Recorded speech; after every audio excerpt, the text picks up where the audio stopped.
Okay, so what I'm trying to say is Indian knowledge system is an integral part of knowing India. Indian wisdom that have for ages been used globally, and you really cannot build a superstructure in air if you forget your roots. So the professors who will be speaking today, you know them. They are Shovik Shur, Shoykot Mojumdar, Minal Parekh, and myself. But to give you an introduction and a holistic understanding of what Indian knowledge system is, we have with us Dr. Probal Roy Chaudhary. He is one of the dedicated scholars of Indian knowledge system, and his work with Durga Pujo and Durgotsav are seminal works that can be used as an example. So we would invite Professor Probal Roy Chaudhary to give us an overall brief and idea about what Indian knowledge system is. Over to you, sir. Thank you, Arindamda. And thanks to my friends and colleagues, Professor Arindam Boshu and the Mass Communication Department here, the faculty and the students here for having me here today. Have you people ever thought why Indian knowledge system? The Chinese do not have a Chinese knowledge system, the Japanese do not have a Japanese knowledge system, the British do not have a British knowledge system. Why Indian knowledge system?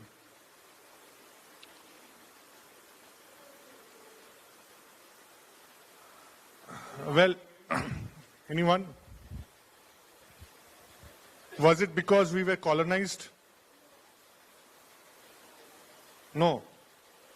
I think that is one of the formidable reasons that why we have today an Indian knowledge systems. Otherwise, this would have just been a Jnana Parampara.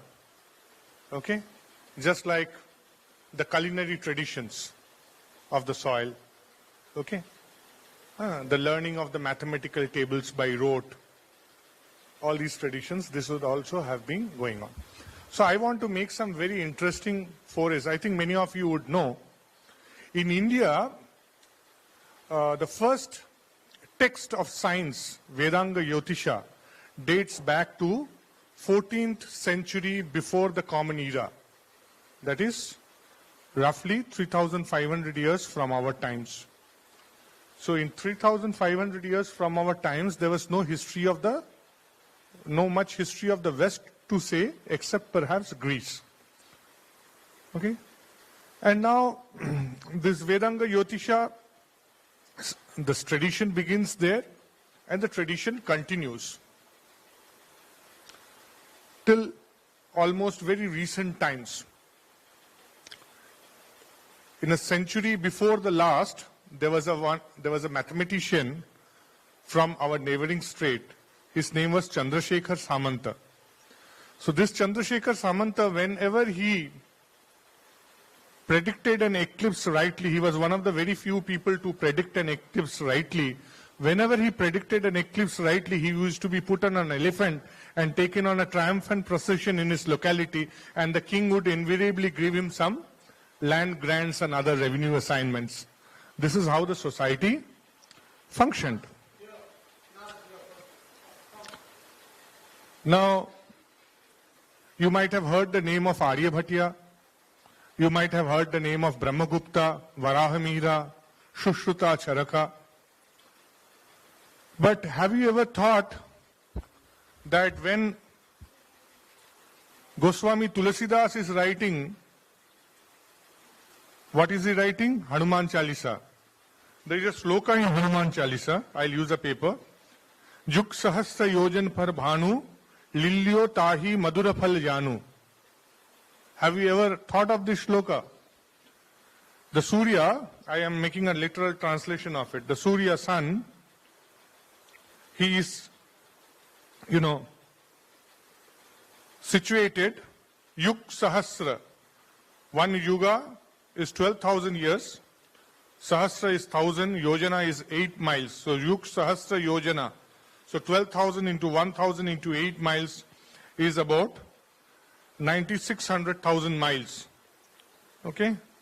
So 96,000 miles is the distance. Yug Sahasra Yojan par Bhanu Madhurafal Lilyo Tahi Madhurafal Yanu. So Hanuman takes this lap. Okay? And this is at a error of, he swallows this thinking of it as a sweet fruit. This is an error of less than 2%. Now, this may be sheer accident, but how is Goswami Tulasidas able to come to this figure, which is astoundingly close to the modern scientifically known distance between the earth and the sun? Another example, much prior to Goswami Tulasidas, there is this scholar from, I won't say south, but from Dakhan, whose name is Shayanacharya.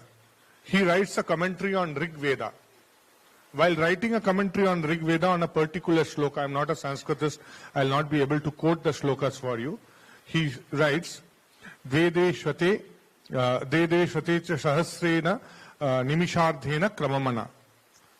In Bengali we say, Ag Nimisher Muddhe. I give you an ice cream, you complete it. No? Fraction of a second. Ag Nimisher Muddhe shesh kore dilo. Ag Nimisher Muddhe khule fello. When I was in Kerala, they also use this Nimisha. Oru Nimisham. I come back. They say. So this is, Nimisha is a unit of time. 1/68th of a second. Half a Nimisha. So 1/36th of a second. That is the unit they are considering. And they say that, oh son, you travel at 2,202 yojanas in half a nimisha. Again, it comes to the speed, velocity of light, astoundingly close figure. How is Shayanacharya able to deduce it at an error of plus minus 2%? This is something very unique. This is the tradition. This tradition suffers a kind of a difficulty when we are colonized by a foreign power, and the regular arrangements of Indian society and polity is disturbed and people are unable to function. When the leaders of the society are unable to function properly, the scholars and the people are also not able to function. So traditional knowledge takes a back seat. Let me give you two more popular examples. How about the Arabic numerals? What is the story of the Arabic numerals? Are they really Arabic numerals or they are of Indian origin? Your numbers 0, 1, 2, 3, 4, 5, 6, 7, 8, 9. What do you think? You have been taught in school that they are Arabic numerals, right? Are you aware of the fact that there was a Caliph in Baghdad? His name was the famous Harun al-Rashid. No. Okay. Very difficult because these are all. So Harun al-Rashid established an academia in Baghdad. It was called the House of Wisdom, where a scholar called Al-Khwarizmi worked. And this Al-Khwarizmi compiled various Indian texts. He wrote on the Indian decimal numeral system and on algebraic algorithms elaborated by Indian mathematicians. So this was translated into Latin, and Al-Khwarizmi's work in Latin was called Algorithmi. Okay? And this is how the West learned of Indian decimal system, numerical system, okay, from Al-Khwarizmi. And since they now learned it from the Arabs, they called it Arabic numerals. Today it is called Arabic Indian numerals. But we Indians should call it Indian numerals. We don't have to be grateful to anybody. Now, how did the Arabic people learn of these numerals? The Arabian Sea was there. the Arabic merchants used to regularly come, we are talking of pre-Islamic Arabia, used to regularly come to the western coast of India, and they learned it from the traders, Indian merchants, who could keep their accounts very readily, double entry ledger bookkeeping, which before the computerization, you can go back home and ask your parents. The banks used to employ big fat ledger books, all written by hand in pen, and from there your passbooks used to be, updated. There was no computers, no printers and all that in the bank. So this is how the things were, and two Indians went to Baghdad and they built two observatories there, Jantar Mantar, in 803 CE. The Indians went about classifying all knowledge about the self as Paravidya and all knowledge about the material universe as Aparavidya. Only that knowledge that elevates you, okay, is Paravidya. All other knowledge about things material, that is not about the self, self with the capital S, is Aparavidya. Okay? And in India, there was no fight between science and religion. So Aryabhatta, before, when he was starting a book on science, he had no problem. In fact, this is the thing in all pagan religions. In fact, he had no problem in invoking the blessings of Ganesha or Saraswati. Gananam Nayakam Vande Shipralekhana Karmane Vande Vagishwarim Devim Vagartha Pratipatte. He had no problems. Okay, no qualms about it. But if you go back to the West, you see the case of Galileo or Copernicus and how they were treated with, until Charles Darwin comes up with his theory of evolution and puts on the coffin, the big bolts on the coffin of religion. Now, I will say one or two more things before I close. I'm sorry, it's not a bit of a structured, but still, I hope I am making some sense into you. So there is this story of, okay, I'll not go into the story. I'll tell you something very, very different. Have you known of, Surpanakha, the story of Surpanakha? What did Lakshmana do? Lakshmana chopped off Surpanakha's nose and Surpanakha's ears. Okay? He was angry. Okay? Nose and ears. So did Surpanakha survive? Surpanakha survived. Okay? And Surpanakha did not survive earless, noseless. Surpanakha survived with the ear and nose. Now I won't take you to say that during Valmiki's time you had plastic surgeons and all that, ICU and all that, where she was treated, and Ravana's Lanka she was, okay? We'll not go into question the poetic imaginations. But in the British times, there are records by a British medical surgeon that, the Marathas, when they used to catch the soldiers of the other side, they used to capture the soldier and they used to chop off the nose, not the whole nose, a part of the nose, so that the soldier cannot go back home and show his face. This was a common tradition. And then the soldiers would go back to Pune and Satara and other places, and then they would get the nose re-grafted. So what they would do, they would take a betel leaf or something like that. The surgeon would take a measurement of the nose. They will graft the skin from the forehead, and they will graft the nose right here. This is all documented in medical journals of the 18th, 19th centuries. And these are all available records. You can have a look at them. So when the British tried to replicate it, this does not happen in their cold, temperate climate zone. And whenever after the surgery, they sneezed and the nose came out. Okay, so that was like that, like a ballistic thing, the nose came out. And then you have the smallpox inoculation. That was copied from India. Okay? The monitorial system of education, that was copied from India.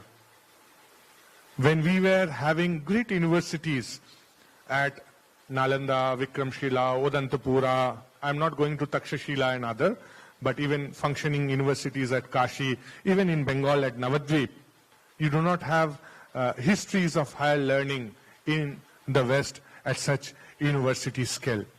So basically, one last question.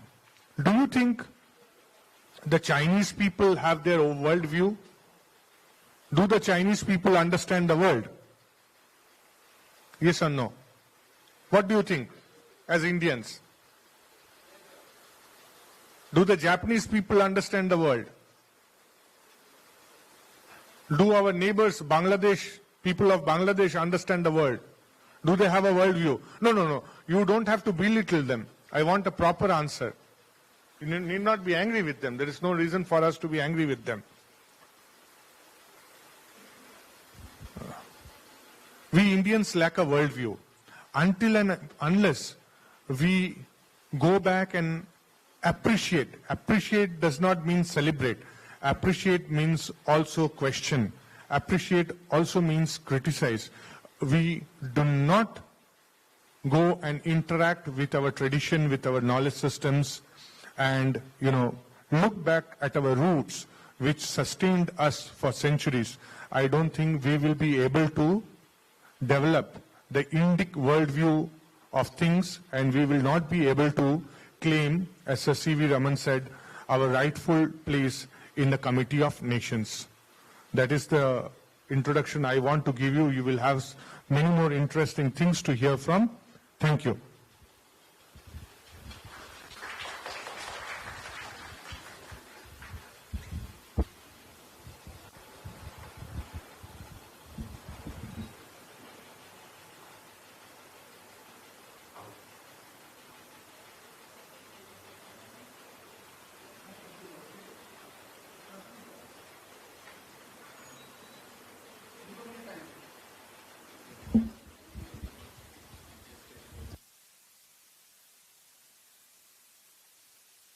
Thank you, sir, for the fantastic introduction to the program.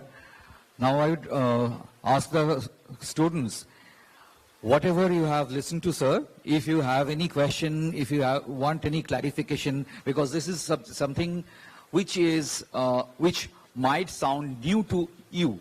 So if you have any query, if you have any questions, sir is here, you can ask the questions.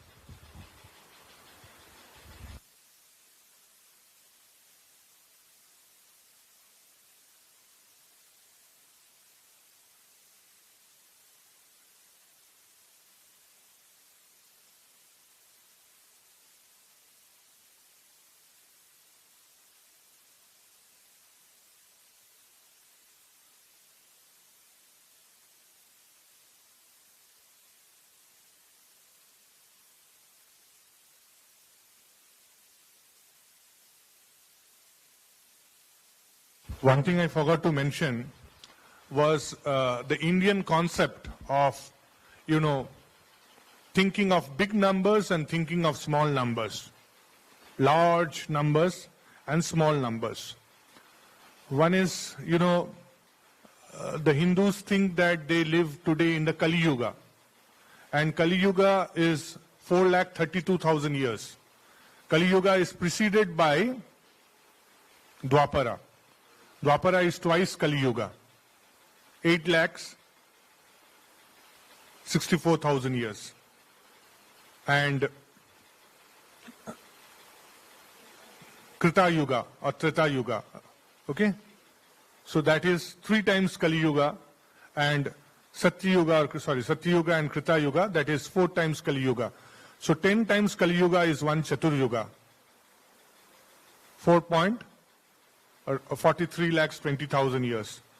And this is 1 day in the life of Brahma, and then there are larger units and it goes up to 4.32 billion years. Okay? Almost double the life of our earth. Okay? Aryabhatta, when measuring the sky, has gone into 100 times more the size of Milky Way. That is the galaxy in which we are situated. And another something very interesting, that all these high sciences were not merely in Sanskrit. They were available in local languages also. Down south, you have a very scenic state called Kerala, God's own country. Okay, so in Kerala, much before the Mughal rule on in coastal villages of Kerala, obscure coastal villages of Kerala, Indian mathematicians, Kerala, in Malayalam language, they were playing with infinitesimal calculus. This was 200 years before Sir Isaac Newton would formalize calculus in the Western world. Once we hear these things, we feel a little proud. There are some books on this. Much of our knowledge is hidden in our manuscripts, and only 9% of the manuscripts have been read and commented. All the manuscripts have been catalogued, but only 9% have been read or commented. The 91% is remaining. So whatever our knowledge today is from this 9%, whether it is about statecraft, Arthashastra, or whatever. So that's it. So now can we request Shankar sir to give his presentation?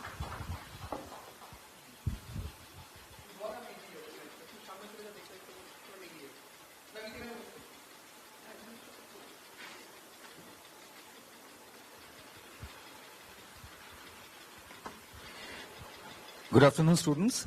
So after the fantastic introduction by Prabal sir, now what I would like to do in the simplest of languages and simplest of approaches, I will try to talk about and present about the tradition of communication. In fact, what I intend to do that communication, we are all communication students who are here present today.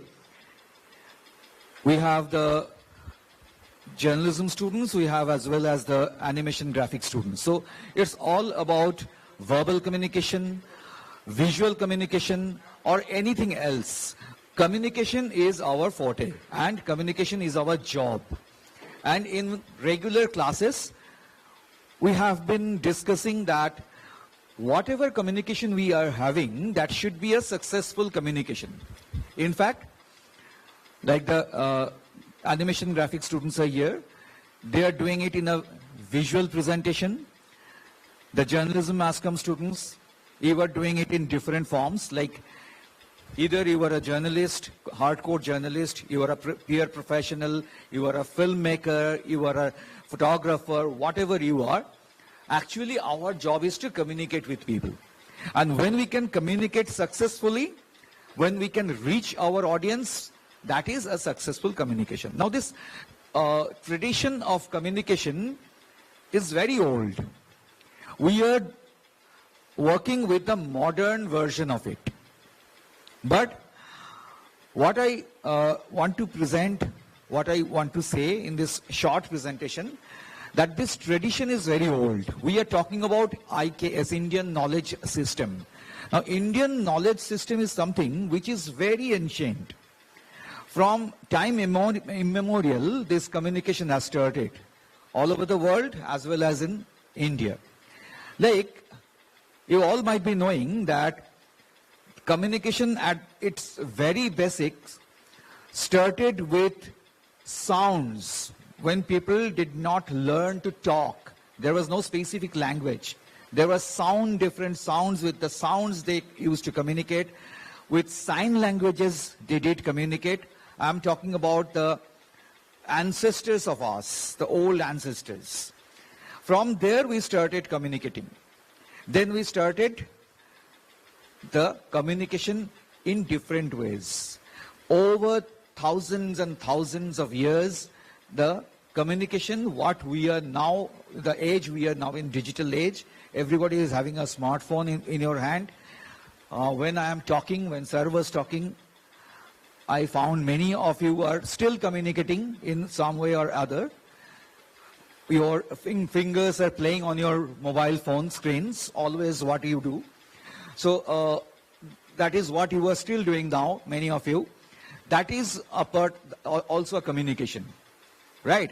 Now this communication is the continuation of what the ancient people used to do with sounds, with different sounds made by them or made by some instruments or anything. Like the ancient people used to communicate with either their voice sound made by their voice or made by some instruments available. From there the communication started, and now we are in the age of this digital communication. So how did it go on? I will just try to present that.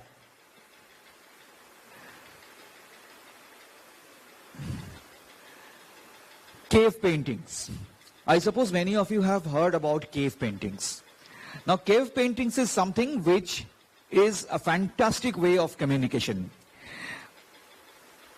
The cave paintings of India constitute invaluable records of human history, showcasing the creativity, spirituality, and cultural diversity of an ancient civilization. And this cave painting we find in different areas of India. I suppose some of you might have visited these places like Ajanta caves, the Ellora caves, the Bhimbetka caves, which are famous for cave paintings. The ancient people, you will be stunned to see the cave paintings, those who have visited, or if you have not visited, now is, as I have said, it's the age of digital communication. You can Google it and find the videos or stills. You will be surprised to see how, without any technical or technological help, how did they draw these pictures, which are actually, they wanted to communicate with different kind of communication with different kind of people.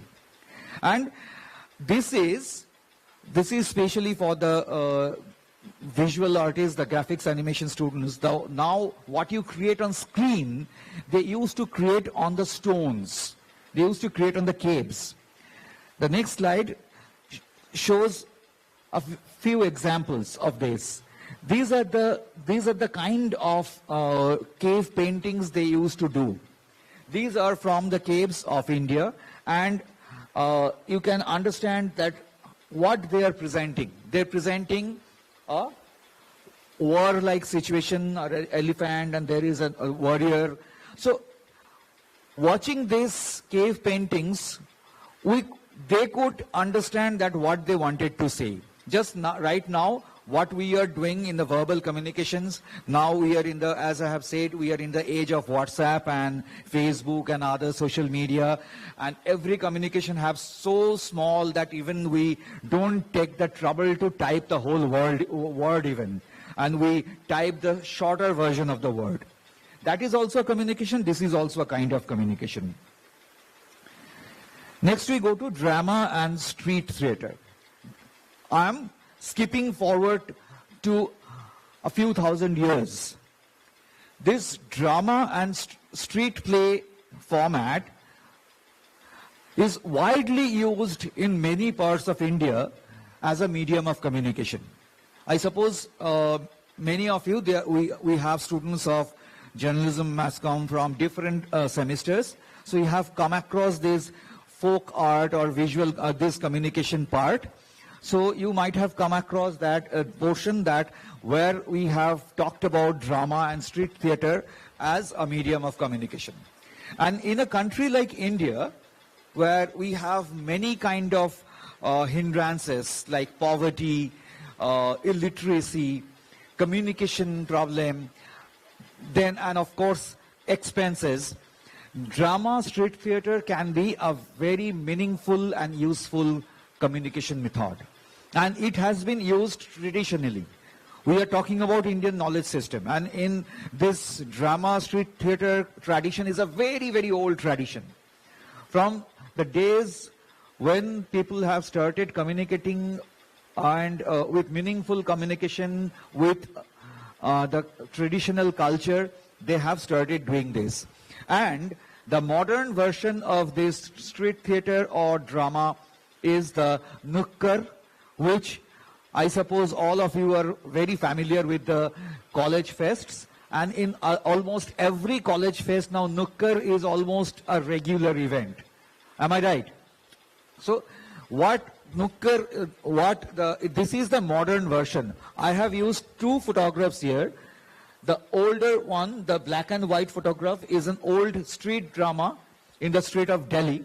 The person you can see in the photograph is was rather a very famous theatre personality. His name is Mr. Safdar Hasmi.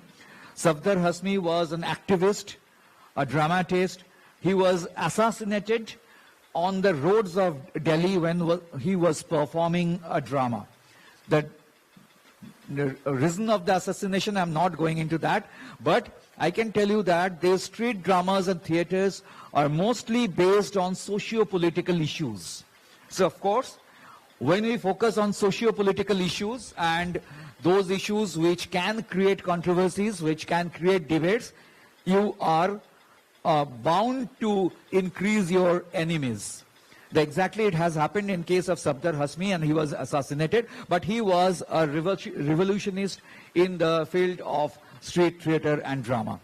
And the next photograph is from one of the states of India. And of course, you can understand that this is a modern version of street theatre. And this modern version of street theatre, you guys, I know, you also present in different college fests in the form of Nukkar competitions and Nukkar shows. So this is also a very meaningful and useful communication method which was used traditionally from hundreds of years ago in India. Next we go to puppetry.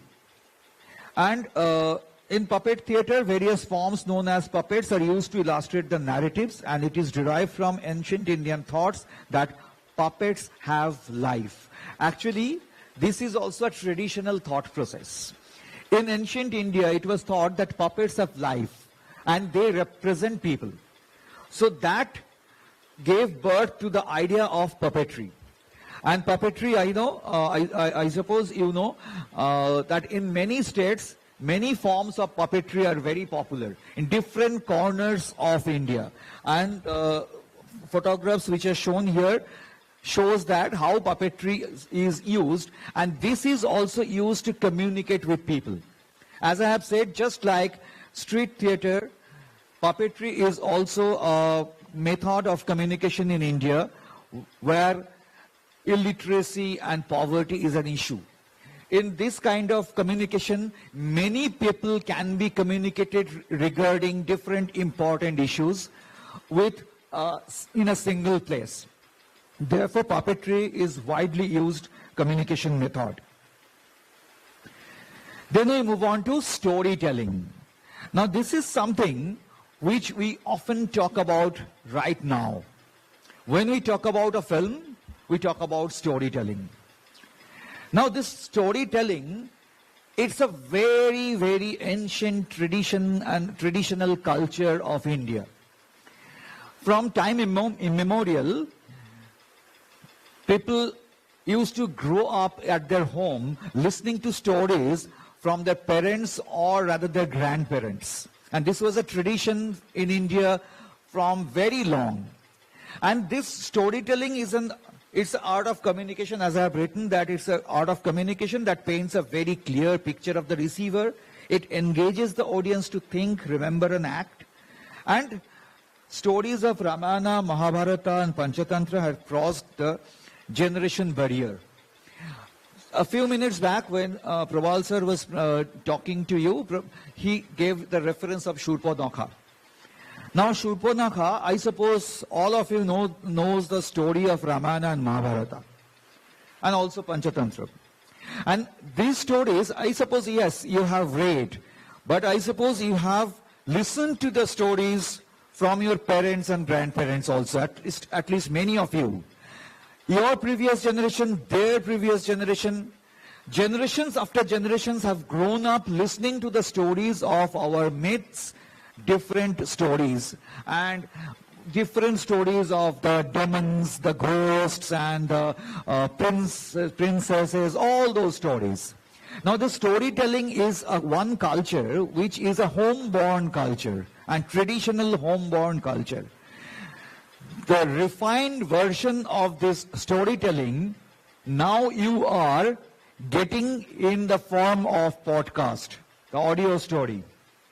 Now the youngest generation, you are listening to audio stories and podcasts in different mediums.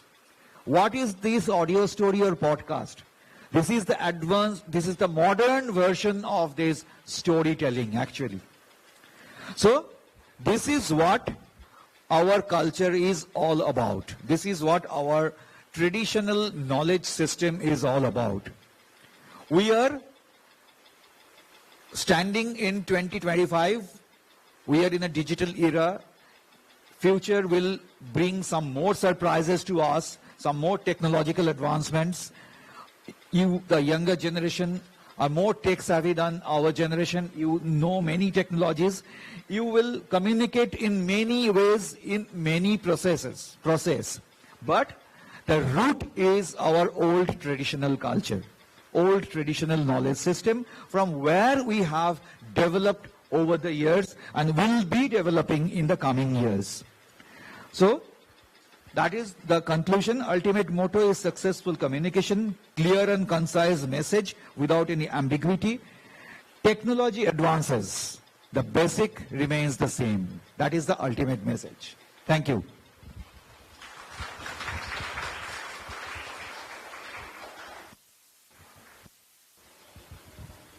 Students, any questions you want to ask, Shoikat sir? Any questions? Now I'll invite Shovik sir to give his presentation.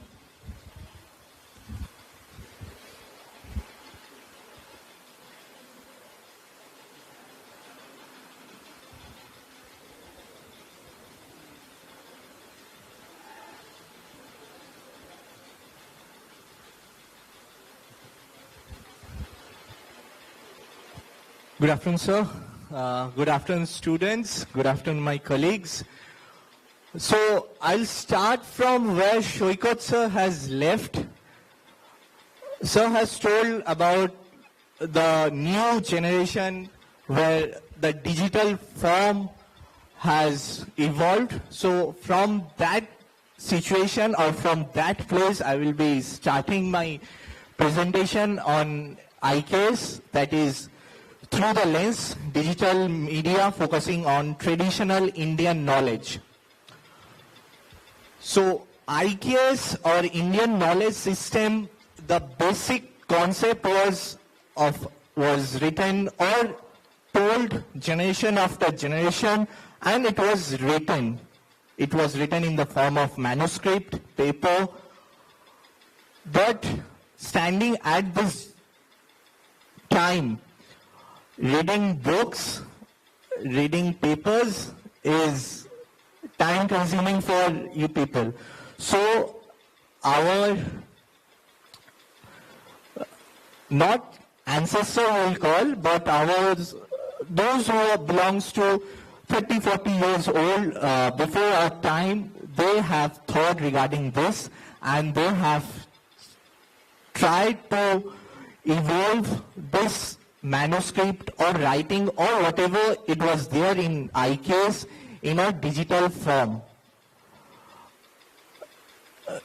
This IKS is not only bound to India, but even from Hollywood to American or European news channel also follow or have this IKS system or goes or those stories, documentary or short film, reels, or everything is there. Whatever is there in IKS has been there.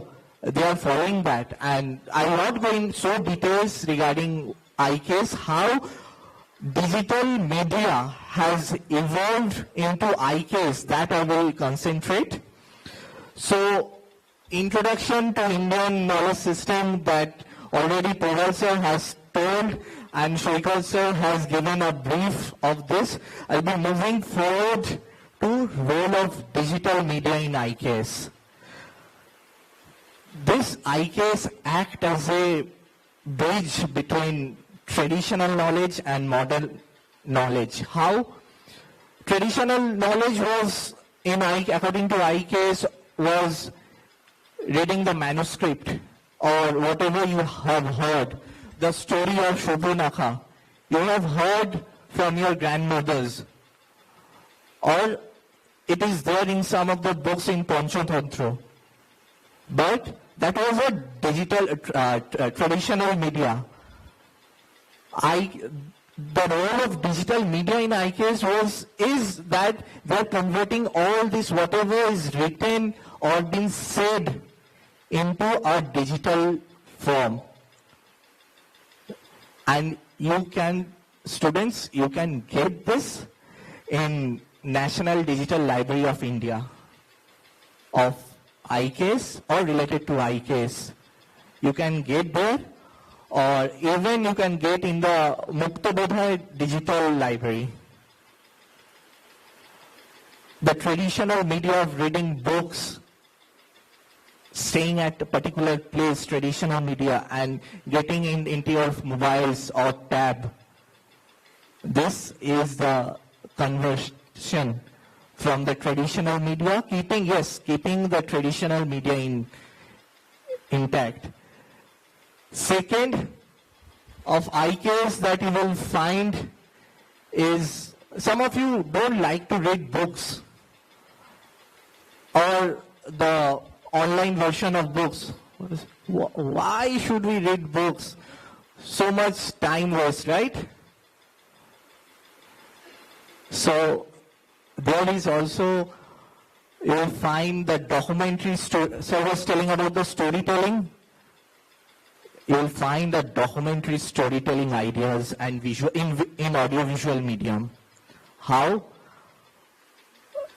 There are programs. If you go and watch television, I think most of you watch television. Most of the time you are watching any cinema or any other things. But if you follow some history news channel, History TV India, History TV 18, sorry, then you will find there are lots of programs on our IKS, Indian Knowledge System. There is a documentary on Mystic India, is there in YouTube. Have a watch to this, how our knowledge system, Indian knowledge system was. You don't have to read books.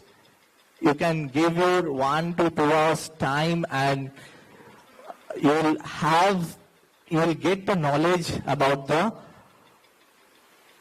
our knowledge system. Everything, it is in this era, the knowledge system which was there in a manuscript, which was said, now it's been converted into digital medium. Next is obviously our social media. Throughout the day, 90% or 80% time, we spend our time in social media. 10% studies, 10% gossip. This 80%, if you do fruitful research on social media, you will find, be it on Twitter, Instagram, Facebook, anywhere, there are lots of podcasts on our Indian knowledge system. Indian knowledge system doesn't mean that only mass communication or anything else. It is about science, it is about mathematics, it is about arts, everything, whatever was and is there in our Indian heritage. You will find this in the form of post, in form of podcast, in the social media. This traditional media is getting converted into the form of digital media.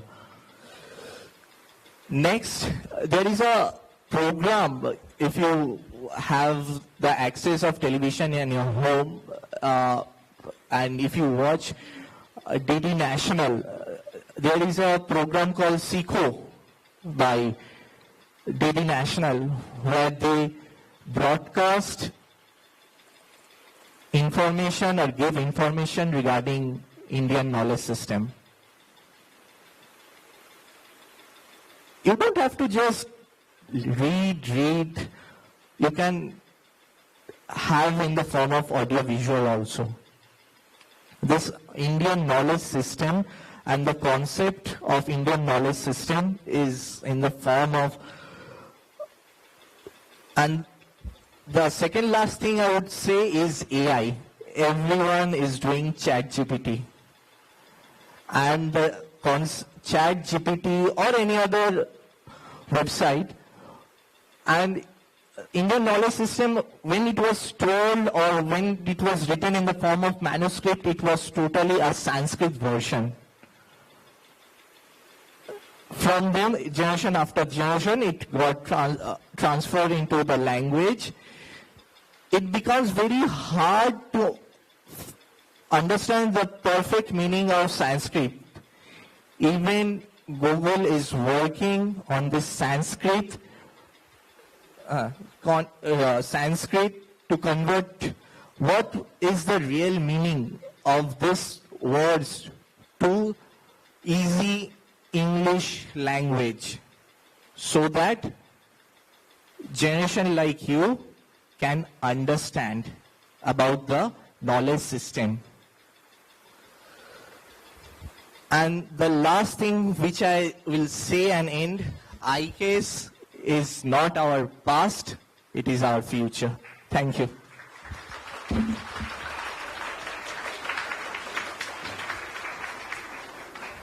Now, Arindam sir will take over from over here. Questions, students? Anyone wants to ask any question?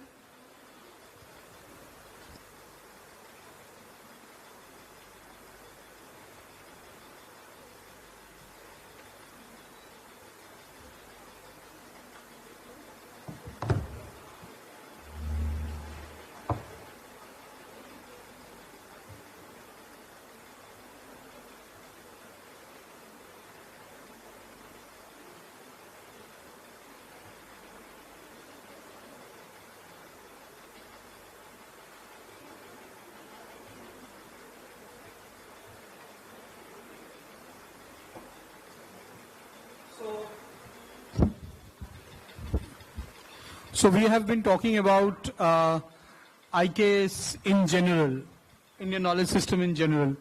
So I wanted to talk about something very specific. I wanted to talk about our indigenous languages.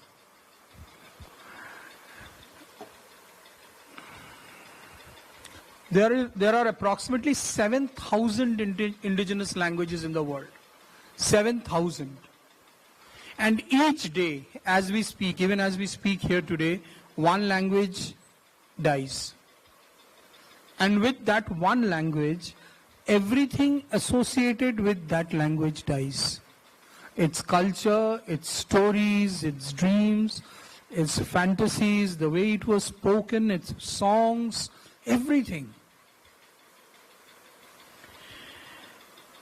These indigenous knowledge systems have often been passed down by generations verbally, and they have been preserved verbally. But what happens when a group of people who range from maybe 50 lakhs comes down to 500 to 5 houses of 15 people and then one house of 3 people with the family elder surviving, that language dies. According to ethnologue is the study of ethnic languages. India is home to 424 living indigenous languages. 424. It is perhaps one of the biggest language systems in the world. We know the 22 languages that have been recognized by the Indian Constitution: Hindi, Bengali, Tamil, Telugu, Marathi, Oriya, Assamese. But apart from that, we are not even aware that every day one small language that was spoken by 2 people died because one person died and the other person does not have anyone else to talk to in that language. I'll give you one example. From my mother's side, they come from Chittagong. Chittagong has a dialect in Bengali.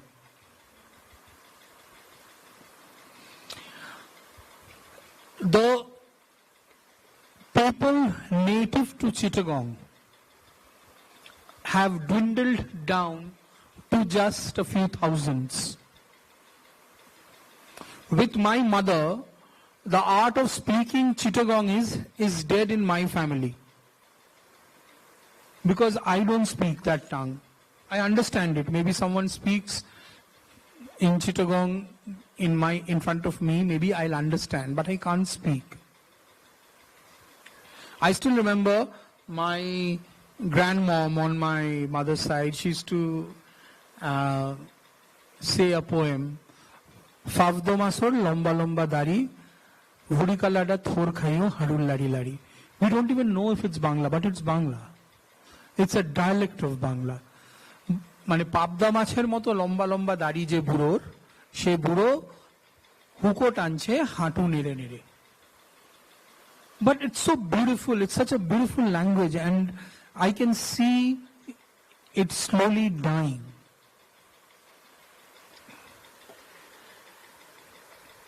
So what can the digital age do? It can disrupt. It can obstruct, it can rebuild. It can map, it can tag, it can spread, it can talk about it, it can show films about it, it can bring to life these languages. We can start hearing these languages, we can start decoding these languages, we can start enjoying music in these languages. So that is where the digital can play such an important role. But before I go into the world of digital, let me tell you, India is a minefield of lost languages. 220 of 780 languages that were spoken in India are already dead. They are dead. We will not find them anymore.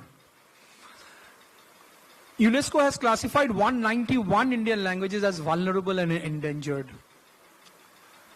The story of near extinct indigenous language is a tragic tale of cultural erosion, where ancient tongues spoken by tribal communities across the country are rapidly fading away to the factors like globalization, dominant language assimilation, lack of education on native languages.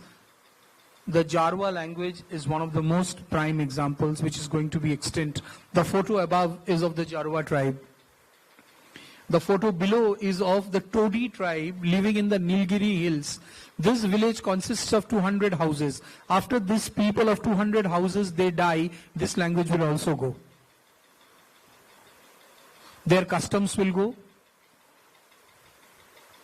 and we will forget about them. Factors contributing to their extinction.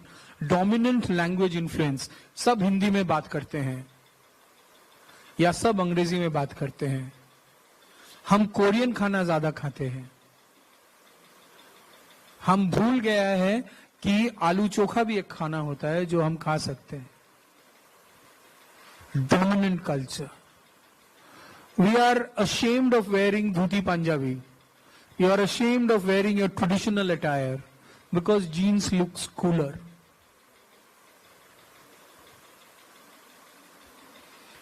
Migration and urbanization. I'll show you a small video clip later on. It's from a very common film, but I've used it because it says exactly what I want to say. Migration. Why does migration happen? Because the forests are being cut, and these indigenous people live in the forests. They live in the hills. Where do they go? Now, they become one with this urban world. उनके घर में cable TV जब आ जाएगा, then they will sing to the popular Bollywood number. Their local indigenous song will not appeal to them because they are raw, coarse, from the earth. This is sophisticated, manicured. It's a product. You are going from raw to made up. Lack of documentation. There has been no proper documentation of our ethnic tribes. We are much more. You tell me, how proud would you be if you had gone for a vacation to Spain or England or Europe, anywhere, Singapore, Bali, Won't you be proud? Won't you flaunt those pictures on social media that I'm in Bali, I'm in this beach, I'm on the Swiss mountain? Just travel to your native village and be proud about it. We are proud about everything other than ourselves. And that is where Indian knowledge system has failed. In Paulo Coelho's Alchemist, this man went around the world in search of that treasure, only to learn that his flock of sheep is his gold. Again, I have to quote Paulo Coelho for this. Why? If I had said that Ganesha was told to go around the earth and he circled around Ma Durga and said, "This is my earth." But that's common. Why do I remember? Ghar ki murgi dal barabar.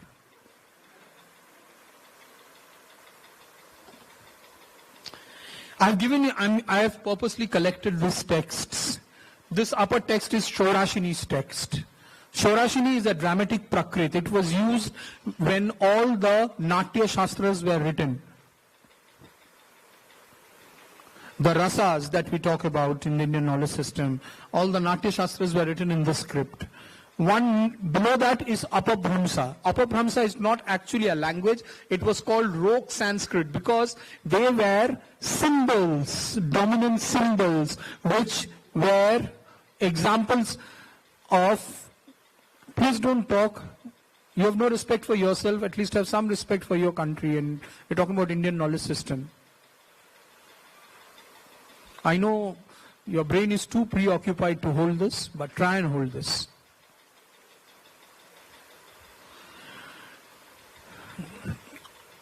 Apabhramsha. Gondi. A lot of people have heard it because it was a language that was till a few years ago spoken in Madhya Pradesh, Maharashtra, Telangana. Gonds printed saris. अभी भी हम use करते हैं ना गोंद print, वो खाली art में रह गया है, लैंग्वेज खत्म. जब तक वो साड़ी बनता रहेगा, वो दो विलेज है जो गोंद प्रिंट का साड़ी बनाते हैं मध्य प्रदेश में, and it has been adopted by Madhya Pradesh tourism. That is the reason it is surviving. अब जो वो बना रहे हैं, it is not necessary that they are the original Gond people. Tai Aithon. Tai Aithon is Aithon actually. It's a home language that was used by the dominant kings of Assam when they ruled. Most of their Assamese literature and poetry have been written in this. It's near extinct. Mahasu Pahari, Bellary, this wall engraving, you'll find this if you go to Vapi. Vijayanagar kingdom. You'll find these engravings on the wall, but these people are not there anymore. The people who used to speak this language are not there anymore. These are just 6 of the 191 languages that will soon breathe their last breath in India itself. That is the reason we need Indian knowledge system. Why is it necessary to protect these languages? Cultural erosion. भूल रहे हैं. We are forgetting our roots. How can you build a house when your foundations are weak? Identity loss. How many of you have read Asterix? Asterix as a comic? None of you, thankfully. So Asterix was a fight by the Gaul, a small Gaul village, against the entire Roman Empire. Why? Because they wanted to save their identity. It was a battle for their identity. Please try your hand on Asterix. There are a lot of animation students. It's one of the best animated comics. Best character delineation. loss of biodiversity in knowledge. Do you know that, for example, when you read a Bangla golpo about, or a Hindi golpo about Bihar or Jharkhand, the author describes the region, isn't it? The author describes the region. उससे आपको वो जगह के बारे में एक idea होता है कि यहां पर ये है, वो है, फलाना है, वो सारा इसके साथ वो सारा चले जाएंगे, वो सारे चले जाएंगे. None of it will be there. The stories are dominant proof that there was a temple on the river.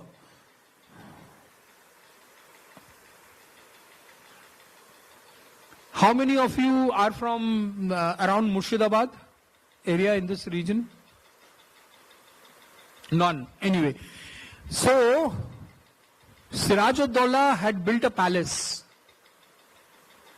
in the 1 year that he ruled, and in the 4 years he was the crown prince. He had built a palace and a town around it.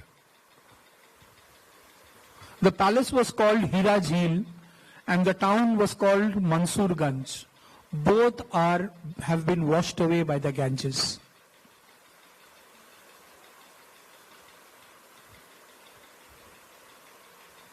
Just because Bengali is still a dominant language, we still know about it. One day if this language dies, the history of that palace and that town that he built would die.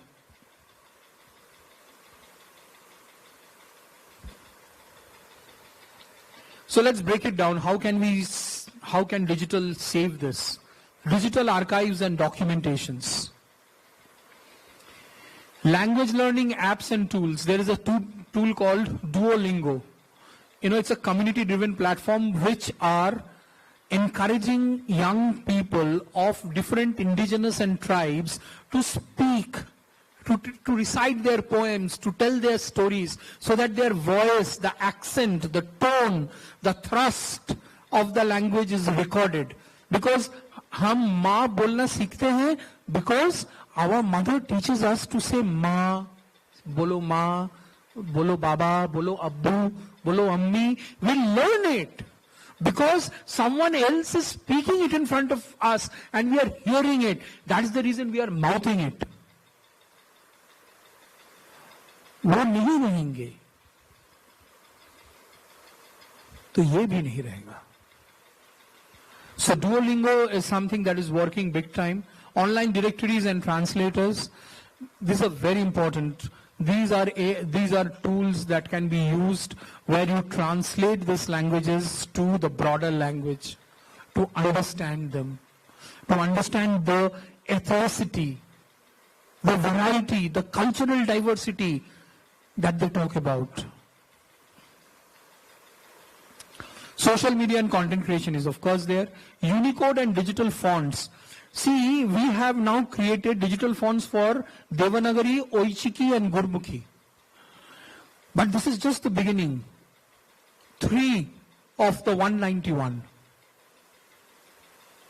So much more that can be done through digital, where you incorporate it in the keys of a computer, so that when you want to write in Oichiki, you know which part of the country Oichiki comes from? Oichiki, anyone?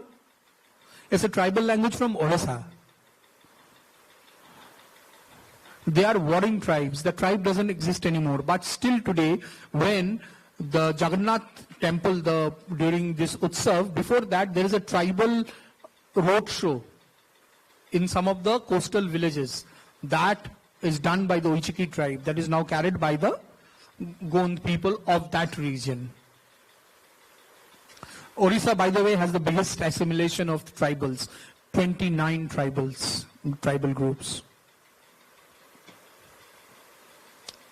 community-led platforms and government-led NGO initiative. Government-led NGO initiative is because they have the resources, they can go to the village, they can record the voice, they can use it in ham radio, they can use it in community radios, they can spread the word, they can work with Prasar Bharati and other government organizations in order to give them radio shows, television programs on a short wave, so that localized people can enjoy their program. Here I would like to play this clip. Sound আছে এটাতে টিভিতে?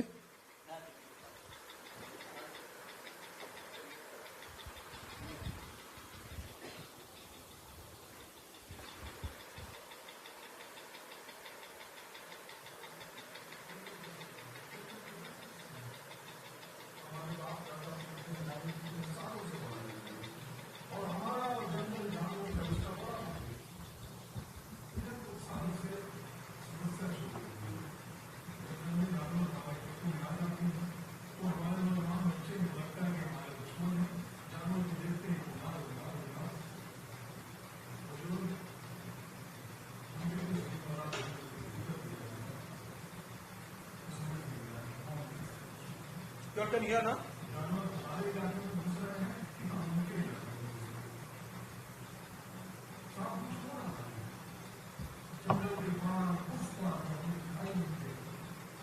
इससे साफ कुछ हो रहा है जंगल की उस पार जो हमें दिखाई नहीं दे रहा।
He's saying that if efforts are not on to save this tribe, very soon they would be put into the museum, and maybe this Gangaram will face taxidermy, where his internals would be brought out, and he will be filled with sawdust, and his eyes would be replaced with marbles, and he would be kept in the museum room and say कि ये है झुंडाओ का Gangaram.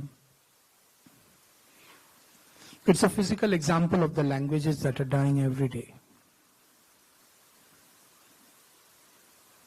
When we see this, even after we see this, if something doesn't move inside us, that the society needs to go back to its roots, to understand the Indian knowledge system, to understand our languages, our ethnicity, something we should be proud of. Losing a language is a major setback for everyone, because along with the language, you will also lose the poems, the stories, the songs, and those things are of immense importance to us. So that is all I wanted to say. I hope you all enjoyed it.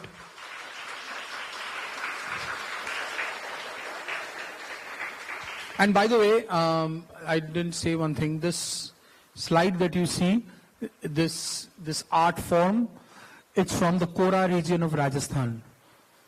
It's an art form that is extinct already. I managed to get a few of them from a friend of mine, so I've used it here.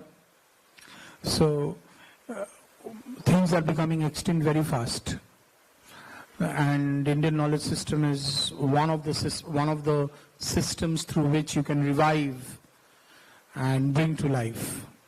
Thank you, everyone. Thank you, Arindam, for the nice presentation. And students, do you have any question for Arindam, sir? Yes.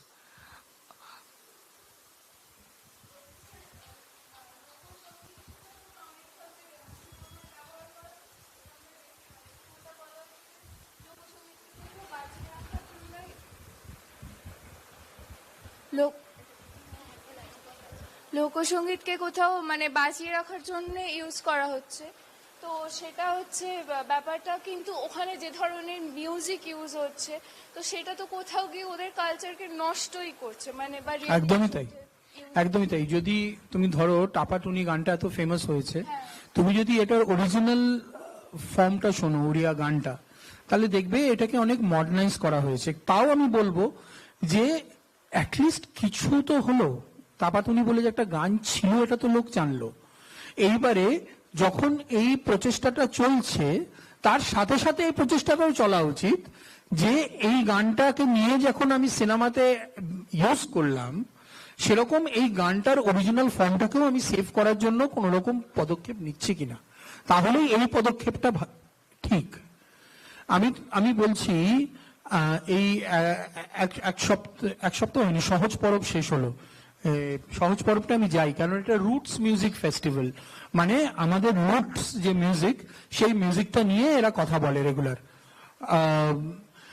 তো সেখানে বাউলিয়া আখড়া হলো একটা। বাউলিয়া আখড়া হচ্ছে যেখানে 4-5 বাউল একসাথে গান গাইছে। তুমি ভাবতে পারবে না, 2 হিন্দু বাউল আছে, 2 মুসলমান বাউল আছে, একই স্টেজে আল্লাহ এবং হরি দুজনের নাম হচ্ছে এবং সমান ভক্তির সাথে। এটা রুটসেই সম্ভব।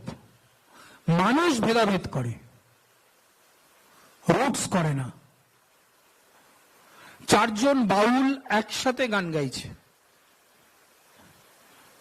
and all of them, that is what roots is all about. Good afternoon sir. Sir, কিছু মাস আগে একটা ভিডিও খুব ভাইরাল হয়েছিল নিউজিল্যান্ড পার্লামেন্টে, যে the youngest MP, she was doing her war dance, Maori war dance. Yes sir, Maori war dance, and that got a lot of trolling, মানে trolling as a sense meme বেরোচ্ছে, the language is not understood properly. Sir, so if she is trying to bring up her indigenous language আর সেটাকে এরকম ভাবে depict করা হচ্ছে, সেটা না, এটাতে অনেক পজিটিভ ট্রোলিংও হয়েছে, অনেক পজিটিভ রিয়াকশনসও হয়েছে, অনেক নেগেটিভ। দেখো, কিছু জিনিস ট্রোলিং হবেই, because social media is a guerrilla media system. What is a guerrilla media system? Where you can strike without being known. একটা ফলস অ্যাকাউন্ট খুলে যা খুশি বলে দাও, তোমার তো কোনো অ্যাকাউন্টেবিলিটি নেই, তুমি গালি দিলে বেরিয়ে গেলে, তোমায় কেউ ধরতে পারছে না। এখন যদি সত্যি সেলো টাইম হয়, তাহলে তোমার আইপি অ্যাড্রেস এই করে সেই করে অনেক ব্যাপার, otherwise it is very easy to troll someone. কিন্তু যেটা ও করলো, সারা পৃথিবীর কাছে মাউরির ওই ওয়ার ডান্সটাকে সামনে নিয়ে এলো, যে আমরা we form 22% of New Zealand's population, এবং ব্ল্যাক ক্যাপস যারা রাগবি জেতে সেই টিমটার 97% of the players are Maoris. So you have to pass rules for our protection, and Maori language has to be accepted by the New Zealand Council as one of the official languages. So that is something which is missing in India. Pari bole ekta web website ache. If you want, you can go through it, where they talk about indigenous people, where they talk about local tribes. Please go there and see how much of work can be done on the local level, because Indian knowledge system always asks you to be proud of your knowledge system. ঠিক আছে? আর কেউ? Any more questions? ঠিক আছে। Yes, one more question.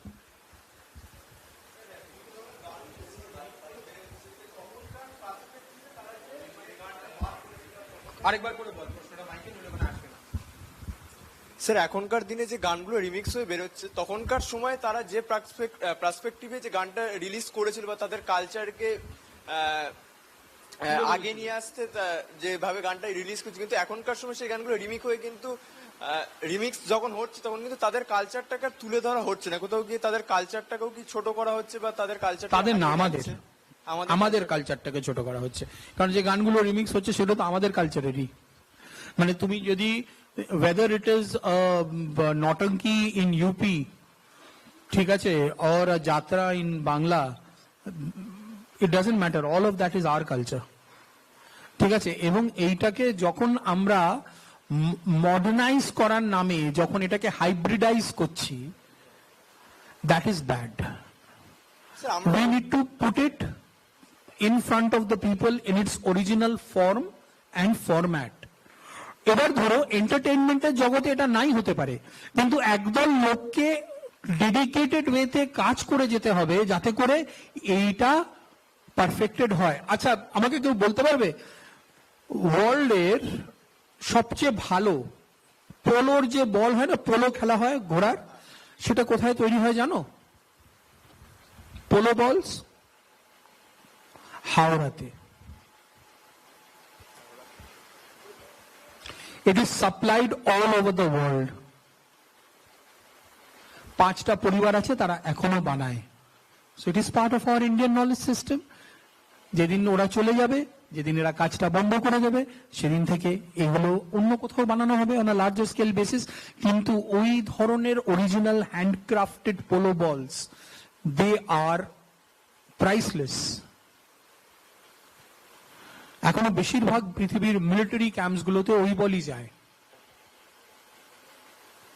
Sir কোথাও গিয়ে আমরা বেশি modern হতে গিয়ে আমাদের ট্রেডিশনাল কালচারটাকে কোথাও গিয়ে ভুলে যাচ্ছি। একদমই তাই।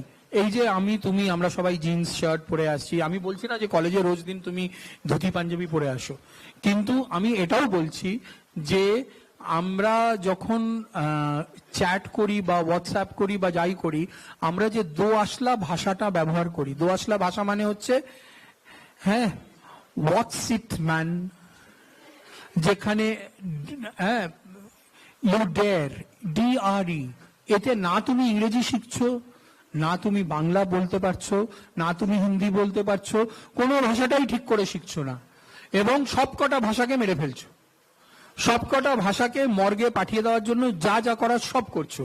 এই জন্য আমি SMS ল্যাঙ্গুয়েজেও যখন আমি করি, আমি যদি ইংরেজিতে করি তাহলে এটা কমপ্লিট ইংলিশে লিখি, যদি বাংলায় লিখি তো কমপ্লিট বাংলায় লিখি।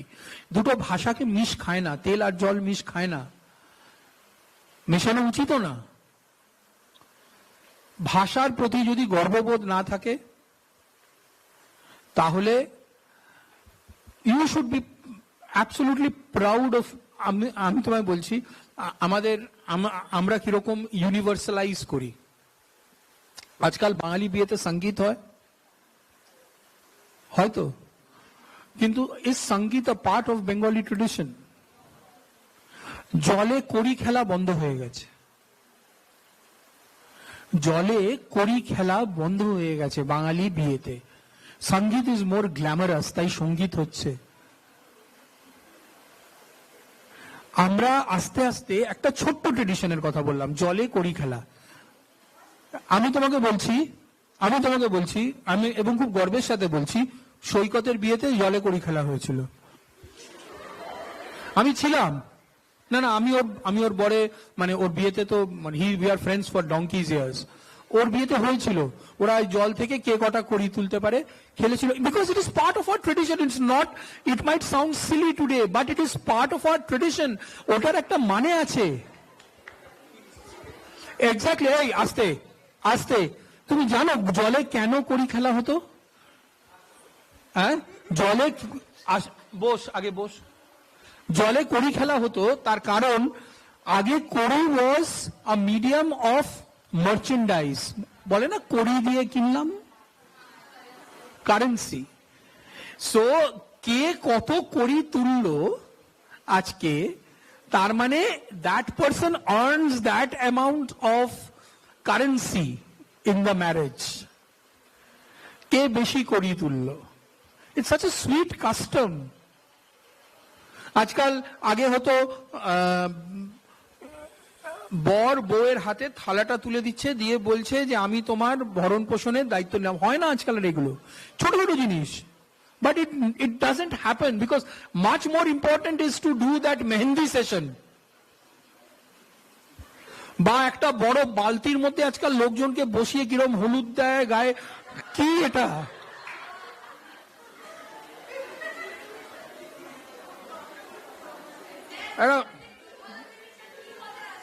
এক্স্যাক্টলি, খুব মজা আসে এবং ভালো জিনিস অ্যাবসলিউটলি তোমাদের জেনারেশনের কাছে, কেননা তোমরা আগেরটা জানোই না। আগে যখন মায়েরা সকালবেলা সূর্য প্রণাম করে সকালবেলা পুকুর থেকে কাঁচি হলুদ আর তেল নিয়ে এসে সেটা বেটে বরকে গায়ের মধ্যে লাগিয়ে দিত, তার মধ্যে মায়ের ছোঁয়া ছিল, তার মধ্যে মায়ের ভালোবাসা ছিল, মায়ের আশীর্বাদ ছিল। এখন যেটাতে আছে সেটাতে গান আছে, বাজনা আছে, আড়ম্বর আছে, কিন্তু আমাদের ঐতিহ্যের ছোঁয়াটা নেই। Exactly. So whatever it is, আর যদি কোনো প্রশ্ন থাকে করো, নাহলে আমরা শেষ করবো। Anyone has any question? তোমরা যারা অ্যানিমেশন থেকে কোনো প্রশ্ন? Ask if you have any. ঠিক আছে? Okay, before we end, Arindam sir একটা example দিলেন that polo ball manufacturing. Arindam also knows shuttlecock manufacturing হয়। হাওড়াতে শাটলকক ম্যানুফ্যাকচারিং হয়, যেটা অল ওভার দ্য ওয়ার্ল্ড, যেটা ইয়নেক্স এর মতন কোম্পানিও সেই শাটলকক নেয়। নর্থ 24 পরগনায় there is a village where guitars are manufactured and guitars are sent to exported to all over the world. So these are all the mixing of culture. এই mixing of culture নিয়ে Arindam sir বলছিলেন। Actually what at the end, what at the bottom line, what we can come to a conclusion that culture is something which starts from ancient days. We can take cultural inheritance from there and we can mix it, but we should not forget the culture. Love your language, love your culture. That is the ultimate message. And Arindam, we will have to wrap up because Minal ma'am is stuck somewhere. We were waiting for our Dean Minal ma'am to come and deliver her part, but she is stuck somewhere. So we are wrapping up here. Thank you so much.